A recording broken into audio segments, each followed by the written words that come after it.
Hello everybody and welcome back to the EvaResto YouTube channel. So, as you can probably see in the background here, we are having some quite nice weather in the UK at the moment, which is rare. It's been like this for the past week, it looks set to continue for a few weeks at least. And guess what? I haven't got a single air-cooled car on the road. What a complete nightmare.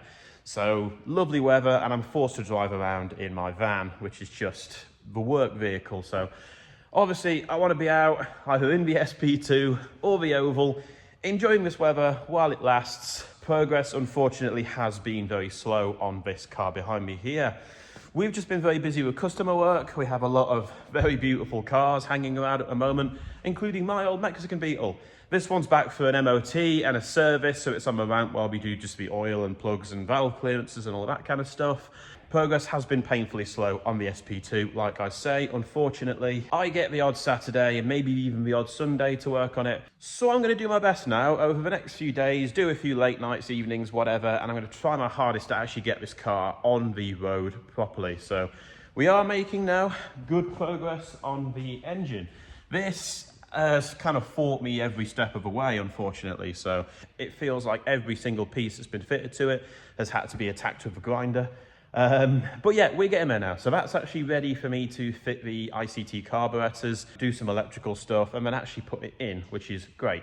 The other thing, of course, is the progress on the front end, the steering arrangement, which I don't know if I spoke about this last time, but I had planned to do some sort of bushing rather than the stock one that had kind of gone floppy and obviously just isn't available new. We thought we'd kind of re-engineer it by cutting a sleeve out of some tubing here. This is some seamless tubing. I'm going to make a mount that basically bolts this to the bulkhead, holding it secure. And then this bush here, this plastic, what's a urethane bush, has been 3D printed.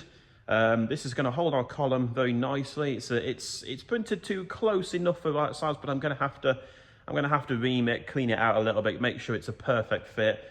So this bush is basically going to fit in this tube. It's a ridiculously good fit, but should be kind of a key to getting our front end working a little bit better. That and of course a replacement steering box, which I managed to find. But first, engine. We're going to carry on with that now, get the carburetors on, get the engine in and get it ready for its fire up.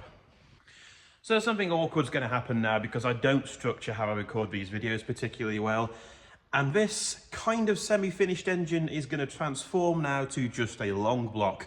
And we're going to go through the processes of what it took to get us up to this point.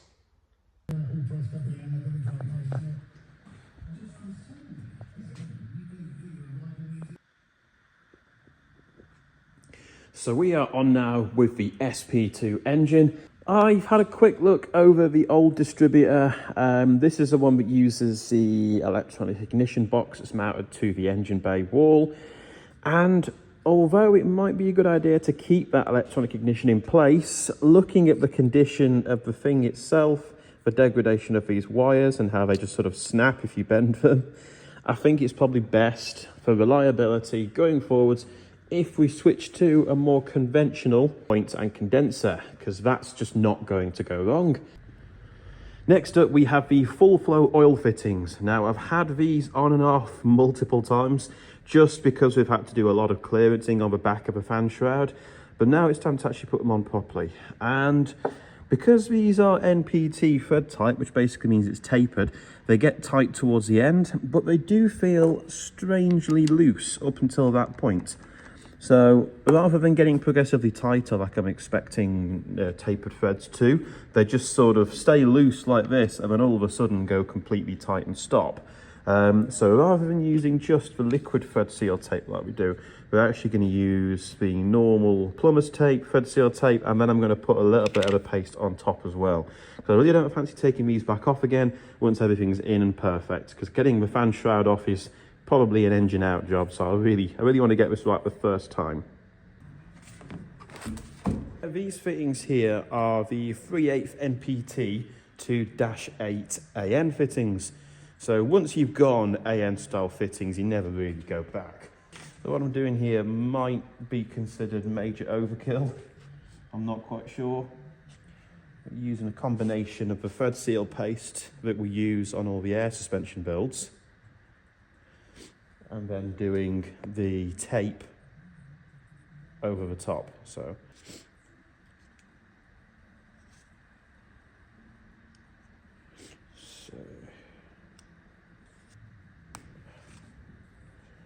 I'm only doing this because they feel like a super baggy fit in the engine. If they felt like a normal tapered thread fitting like I was used to, I would just do the single coat of this and that's it. But they just seem a little bit loose.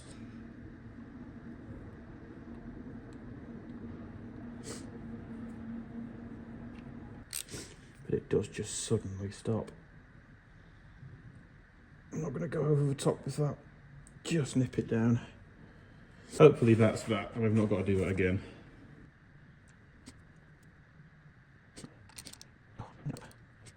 So I really wasn't sure whether to go for -10 or -8 oil lines. And originally I bought all of this in -10.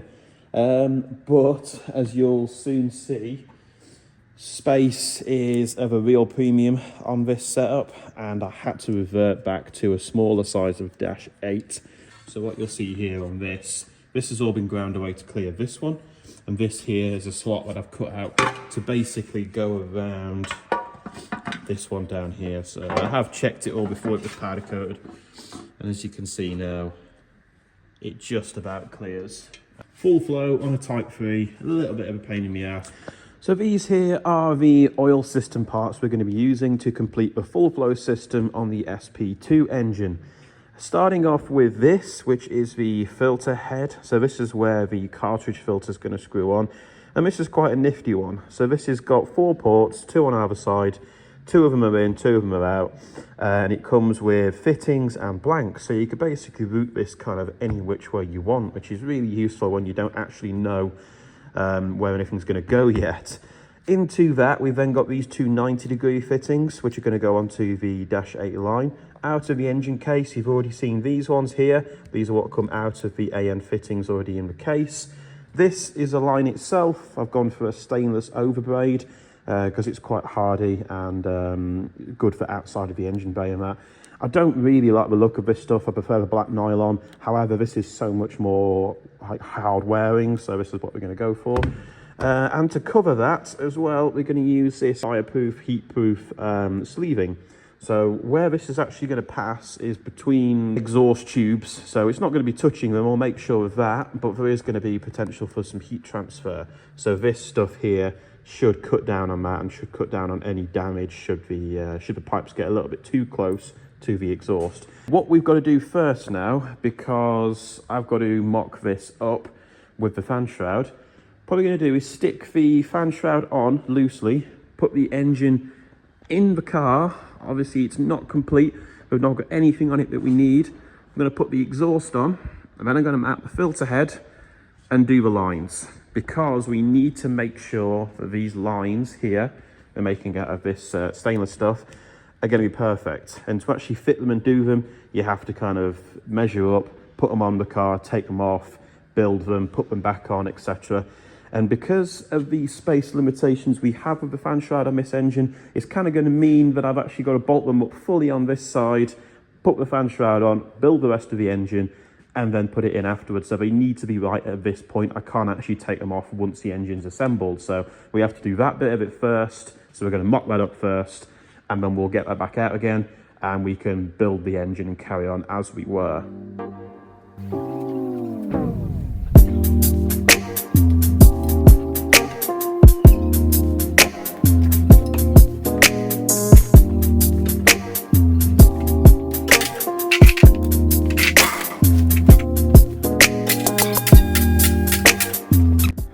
So what I've got to do now is make some sort of little bracket that's going to hold that in place. There's a little bit less room than I expected because these 90 degrees take up a bit more room. So I'm either going to have to hang it quite low like that or move it further forwards.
So now we've got a functioning little bracket.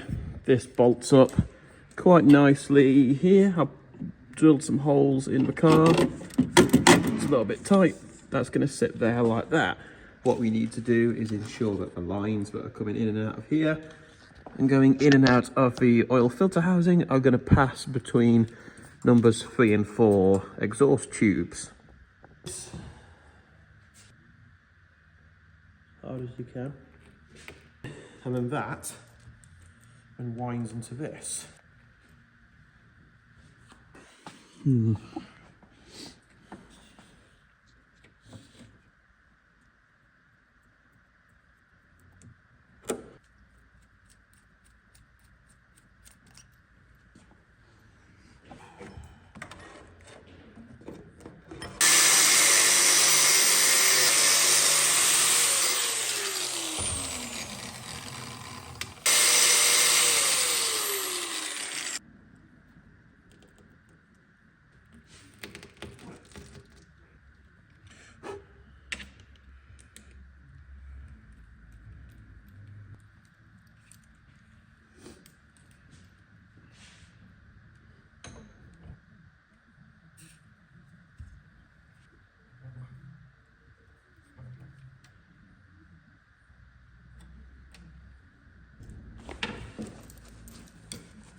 Lovely.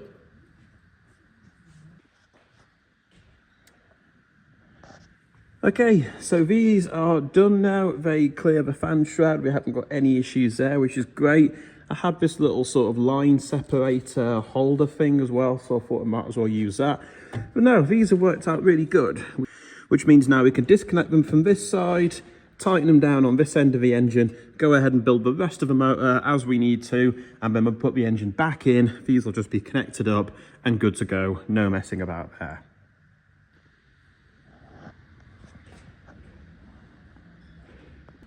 So here's our engine. It's now ready to fully assemble. Here is all of the tinware. All of this is what came off of the old knackered engine. It's all been sandblasted, powder coated, and in between a lot of it was repaired, welded up, beaten into shape a little bit better than it was before. This alternator here, which is a factory one for a Brazilian car. I've had this reconditioned by a local company. That looks great. Fan shroud, we're done in like a sort of nicer dark grey colour. All the usual other tinware bits are satin black. And then carburetors. We have a lovely set of 34 ICTs. Now, we could have kept the original standard carburetors, but they were in need of a rebuild and God knows what other work. So we opted just to basically put them aside and go for a set of genuine Weber 34 ICTs.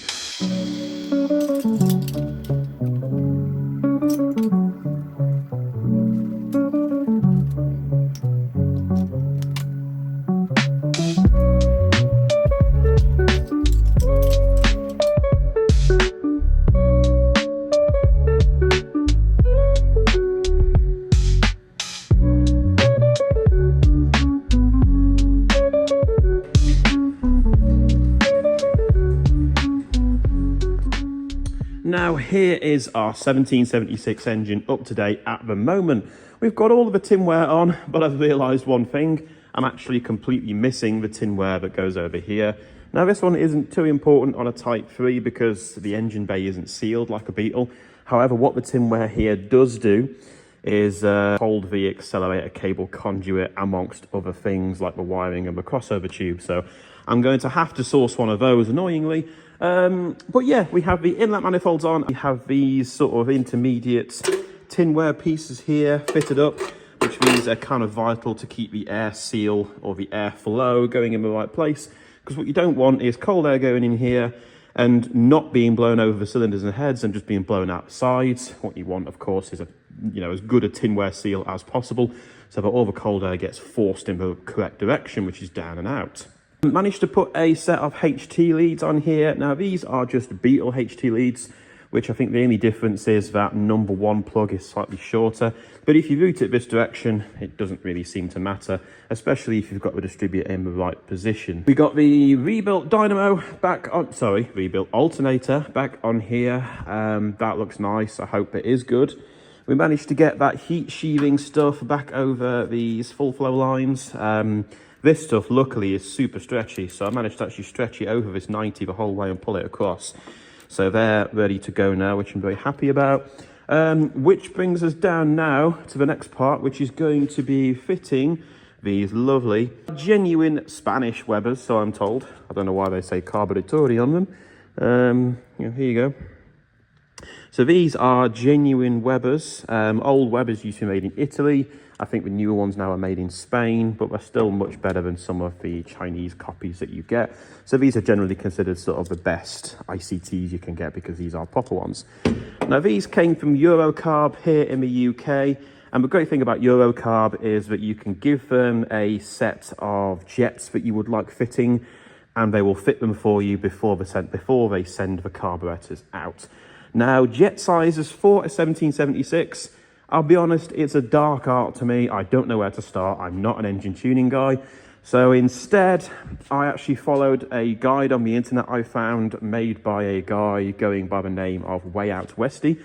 Now, he has come up with some jet sizes for 1600 engines running ICTs, and I've used that a few times in the past, and it's absolutely perfect. So I followed his advice in the past. I'm going to follow it again now. Because he also does a set of jet sizes for a 1776 engine like this. So as a baseline, they're going to be at least close enough. So we might end up changing something down the line, but that's going to be a much better starting position than just, firing these up with whatever they come with out the factory. So this linkage kit, I think it's an empty one. I'm not sure. It has these kind of ends that screw to the carburetors. There's little balls that go in these and bushings. This is a hex bar. And because of the nature of a Type 3 engine and how flat it is, these inlet manifolds aren't offset. So you'll see one of them sits there, one of them sits there. So usually when you get a Beetle twin carburetor kit, if it's running a hex bar anyway, they are sometimes offset one direction or another. So the hex bar sits pretty straight. On this engine, not going to be the case. The hex bar is going to sit at kind of a slight angle like that. And as a result, it means that setting one of these up is a complete pain in the ass. So I've actually done a couple of these in the past on Type 3 engines, and they do work out super lovely. They're a fantastic set of carburetors. I like the linkage, it works, it maintains its tune, etc. However, setting it up, it's just a bit frustrating. Also, you just get a box of bits, and it's just up to you to find out where everything goes. So if you're doing this for the third, fourth, fifth time, whatever, like I fitted quite a few sets of these carbs now in different variants, then this is pretty easy. But if you're just buying this kit off the shelf, I imagine this just looks like the innards of a clock or something. So yeah, these also come with these low profile filters, which are necessary to fit underneath the Type 3 engine lid. And yeah, because it's on a Type 3, the engine bay gets super hot in these cars, unlike a Beetle, which is obviously sealed, so it's got a cold side. So what they also supply for these is these little isolator blocks. So these are designed to stop too much heat rising into the carburetors, which can actually boil the fuel and cause all sorts of other annoying problems. So these little isolator pieces go on as a gasket either side. I'm using fiber gaskets on the bottom, which help isolate a little bit of heat as well. And yeah, so these are sort of ready to go on. But what I'm going to do first, before I actually chuck these on, is I'm going to try and set the idle. This screw here basically controls how open the throttle butterfly is. Now, to set the proper idle, you're supposed to use a feeler gauge between the barrel of the carburetor and the butterfly valve. Measure the gap precisely, and that's going to give you something that's going to be a good start. So I'll look that up again because I don't know it off by heart. Synchronize both these carburetors on the bench, fit them to the engine, synchronize the linkage to it, because of course when we fit this engine, we've got to start it, make sure it sounds okay, do the ignition timing, and then instantly do a cam burn, which basically means holding it at around 2000 RPM for something like 20 minutes. Which basically helps bed in some of the internal components like the cam and the followers. So yeah, we can't really afford to be starting this up, messing around with the tune, trying to get the idle right, the sync and all that kind of stuff, because what we've actually got to do is just start it, do the timing, and then basically hold it at 2000 RPM for a set amount of time. So now I've got one of the carburetors here on the bench. I'm actually going to attempt to set the throttle up. But I've noticed something I always find with these ICTs is that when you start to adjust the throttle stop here, that the butterfly doesn't actually fully close properly. So it gets closed, but it's binding a little bit. So on the bottom right here, you can just see where it's actually been touching. So what I tend to do with these first is take these undo these screws a tiny bit, which these should be quite tight. Now you'll see these actually fully close. That now fully closes. So get it fully closed, nip these up, and then you'll see this now completely seals. So we're ready now to actually do that 4/1000th of an inch gap, which is basically just going to slip in there. So now this one's set with that in the right place. This slips in and out of there. So I'll set one of these up, and then I can go about fitting the linkage parts and obviously getting them on the engine.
So we're getting there now, and the next bit is the exhaust. Now this isn't even a proper SP2 exhaust, unfortunately.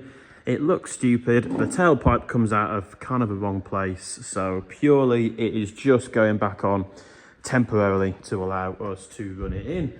I've got plans to try and get Dave, who fabricated this absolutely beautiful exhaust for me a few years ago, to make one for the SP2. Now, he kind of gave up doing it a few years ago, but I'm trying my best to convince him, because this is just a work of art. Nicest exhaust I've ever had on a Volkswagen. He did everything I wanted and it worked out awesome and it sounds brilliant. And I want something similar for this, but it's going to have to come in time. So for now, we have to stick this rubbish one back on. But it's only just to get it running again, at least.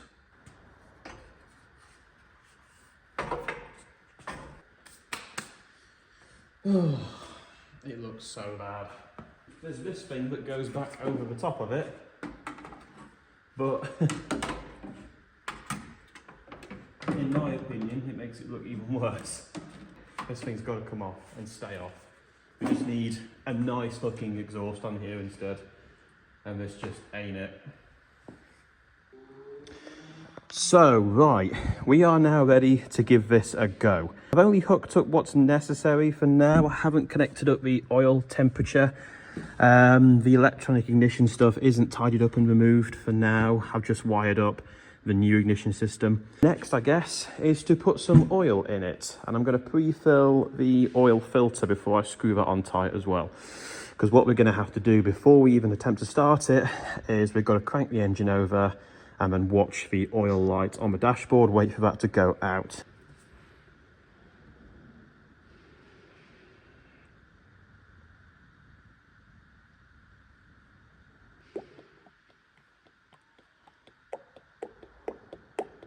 So that's all as good as can be. We've got oil in it, the filter's all connected. So it's time to turn the ignition on, turn it over and wait for that green light to go out.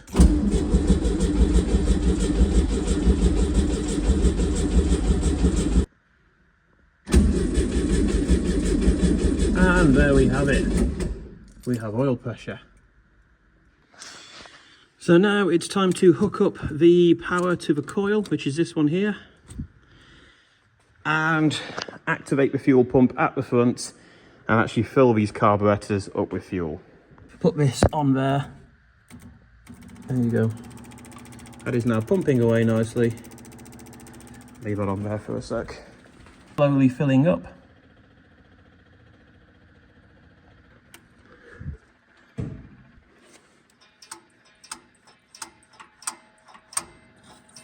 Oh, I can hear it. If you listen, that is for fuel.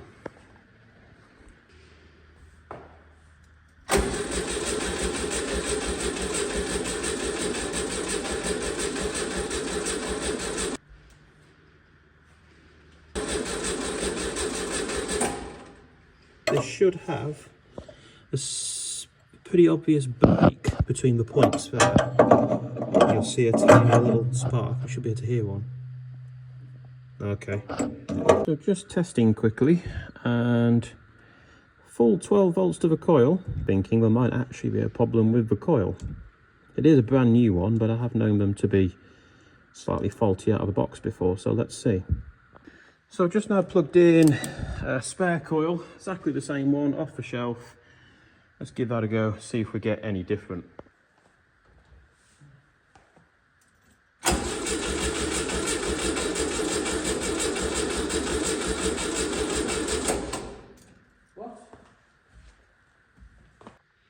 So I don't really know what else to point to at this point but the condenser. So I'm going to put another one of these on. This is a brand new one that came on the brand new distributor. But I can't really think of anything else it could be. So I'm going to go and grab a new one of these and put that in and see what happens.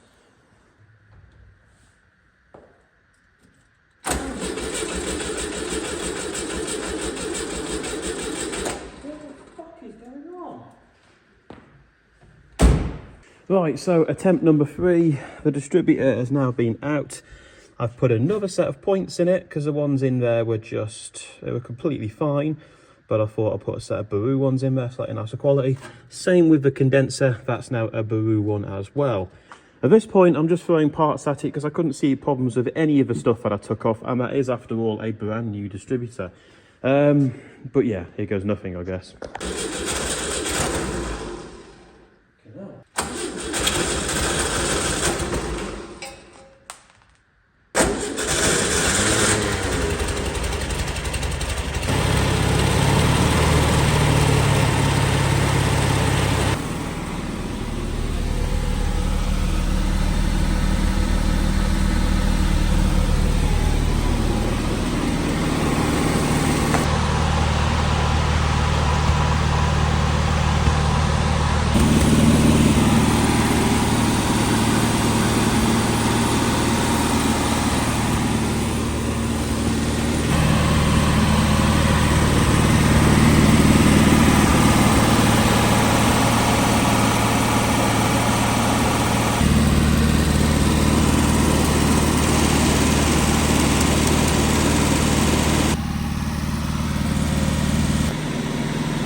Ow. Funnily enough, that's really hot.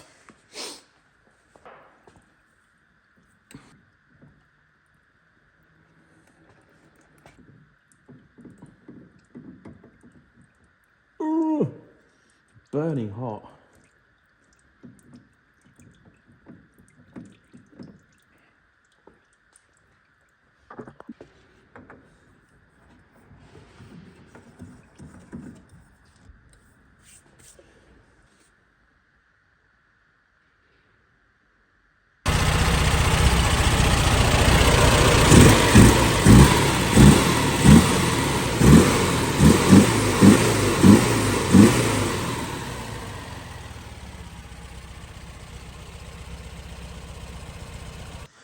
So for the first time in probably a long time, our SP2 has an engine that runs nice all over again.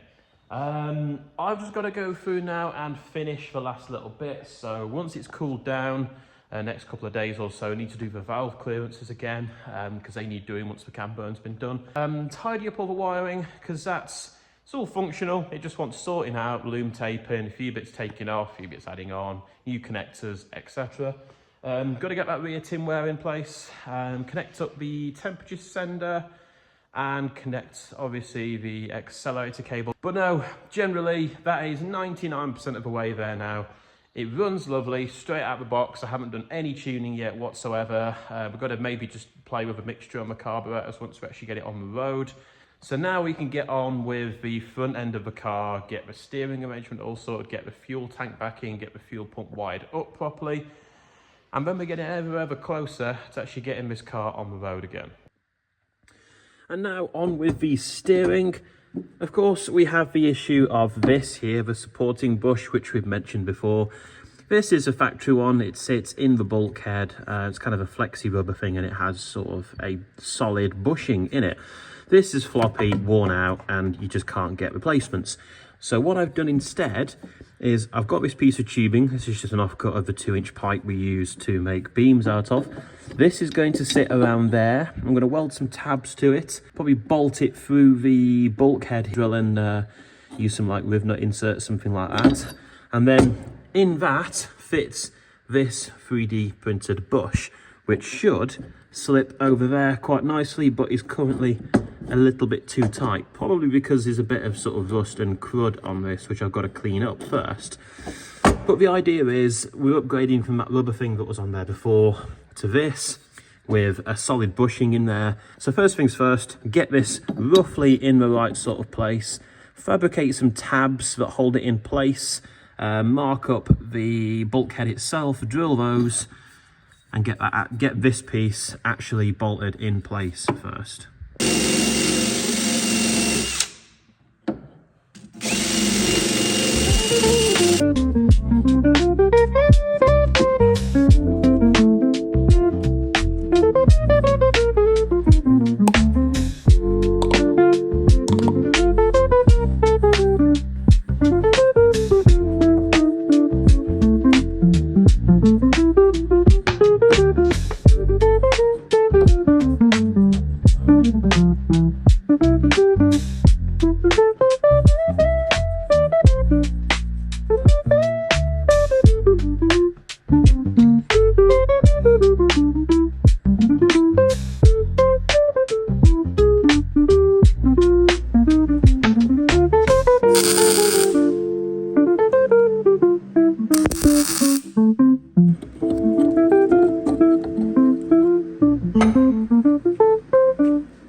So there we have that bit sorted at least. The column support is now in and perfect. So there doesn't appear to be any movement in this whatsoever. The steering feels lovely and free, and that's going to make a huge difference to what the steering feels like. This now means we can get the steering box back on and get the UJ link that connects the box to the rest of the column on as well. Then we can get the rest of the track rods in place, and then we're pretty much done for the steering, which is lovely. So this here is the replacement steering box, and it kind of looks like we're going backwards, doesn't it? Because this one looks all lovely and nice, and you'd think, oh yeah, that one's going to be perfect. But no, it's a load of shit, or we're not using it. It's going to basically just go and sit on a shelf somewhere for the next 20 years. It's no good. But yeah, anyway, onto the new 50, 60-year-old steering box here. This is definitely not taken from one of my other immobile projects. But is a nice smooth steering box with basically no play in it. Basically give it a super quick cleanup. There you go. Recon in a can, sorted. Also gone ahead and cleaned up this weird UJ thing that sits in these rubber bellows. Going to repack that with grease, close this back up, stick the steering box on, get this back in place, and the track rods now.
And there you go, one completely gone through steering system. It feels perfect, feels like there's no play in it whatsoever, which is great. Obviously we've got to put it on the floor, put wheels back on it to make sure it's actually going to feel good when it's got some weight behind it. But no, first test feels absolutely brilliant, and this now has absolutely zero movement in it whatsoever and feels super smooth to boot as well. So inside this, basically just filled it with a lot of spray grease. I guess this is just here to stop any of the crud from sort of disturbing that. So we're getting ever closer now to actually having this car on the floor, moving with its new power, stopping with its brakes, which have all been gone through, and of course steering with its all redone steering arrangement. I really can't wait to get this thing on the floor and actually drive it properly for the first time and go beyond second gear. It's time for an engine update also, and this now is pretty much completely finished. So we did the cam burn on it, as you saw earlier. The valve clearances have now been done, the oil's been changed. I've gone through, added this bit of front tin wear here. This is basically just a Beetle one that I modified. I cut a piece out of it here to work with the oil cooler exhaust. Welded a section of throttle tube in there so it meets up to our Bowden tube nicely. Cut another hole for the fuel inlet, bolted it down to the existing tinware, and also I changed the balance pipe. So the balance pipe originally was just sort of like a floppy pipe. Went for like a hard line, conifer hard line left of that on this. It also gives us somewhere to clip the fuel line to as well. So that looks a fair bit neater now. We have the HT leads on here all nicely clipped up. I've had to put an extra spring on the throttle assembly for now. I am going to make this nicer. I don't want to just hang it off the side of the distributor forever. It's just a little bit too grabby, and these stock springs that come with Webbers just aren't quite powerful enough to pull it back. And also we went through the wiring a little bit. So the power has a new connector, the feed, or well, the sensor wire for the tach, the oil temperature, which is down there on top of the filter head, and the wiring for the condenser and a few other things has just been tidied up, wrapped up a little bit better. I think generally this looks absolutely lovely, so I'm very happy. It runs lovely, actually. It's a little bit shaky, which I think it might need a little bit more tuning, but I'm going to wait until it's on the floor for that. And also we did fix the oil leak. So if you remember when we had the cam burn in process, one of these fittings here was leaking pretty badly. Managed to sort that. It was just a faulty AN fitting itself, like the little seal in it just gone or whatever. So I swapped that out and now it's completely bone dry. So this bit at least is totally done. So that's going to be it, I think, for this video, guys. Made some decent progress on the SP2 this time, and we are getting ever closer now to getting this thing actually on the floor and out of the workshop as a functioning, fully functioning vehicle. So yeah, big thanks. Really appreciate all the views, likes, comments, subscribes. We'll be back soon with some more oval window beetle stuff and the next SP2 video. So till then, thank you very much.